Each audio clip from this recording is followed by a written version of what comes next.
শ্রাবণ মাসের শেষ সোমবারে উদয়পুর সেন্ট্রাল রোড মহাদেব বাড়ি সহ অন্যান্য শিববাড়িগুলিতে শিব ভক্তদের উপচে পড়া ভিড় পরিলক্ষিত হয়েছে। শিবের মাথায় জল ঢেলে পরিবার ও স্বামী সন্তানদের মঙ্গল কামনা করেছেন ভক্তরা।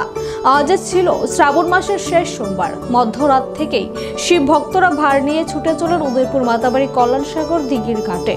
সুতি বস্ত্রে সেখান থেকে জল উত্তোলন করে পায়ে হেঁটে দীর্ঘ পথ অতিক্রম করে অনেকেই আসেন উদয়পুর সেন্ট্রাল রোড মহাদেব বাড়ি মন্দিরে।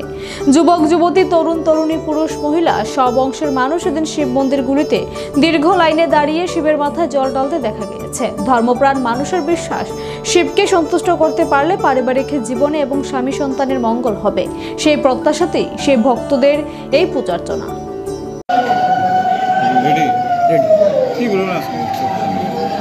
শ্রাবণ মাসের এই সোমবারে এর আগে তো আমরা দেখলাম যে 3-4 সোমবার চলে গেল।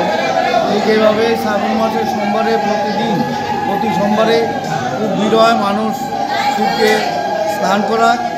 তবে শ্রাবণ মাসের শেষ সোমবার যেটা, এই সোমবারে এটা লক্ষণীয় যে শিব বাড়িতে যারা যারা স্নান করাতে আসে তাদের মধ্যে ম্যাক্সিমামই দেখা যাচ্ছে যে হার কাঁধে নিয়ে মাতা ত্রিপুরা সুন্দরী মন্দিরের সেই কল্যাণসাগর থেকে জল এনে শিবকে স্নান করায়।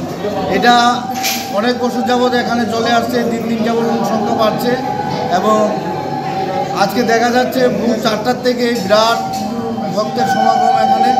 এখন পর্যন্ত স্নান এটা কটা পর্যন্ত চলে ঠিক নেই, কারণ প্রচুর লোক সংখ্যা হয়। এমনি দিনে যে সোমবার দিন যেটা স্নান করা, এরা ভক্তরা এসে স্নান করায় ভিড় হয় ঠিকই, তবে শেষ সোমবার দিন সবাই হার কাঁধে নিয়ে কল্যাণসাগর মায়ের দিঘির থেকে কল্যাণসাগর থেকে জল এনে শিবকে স্নান করায়।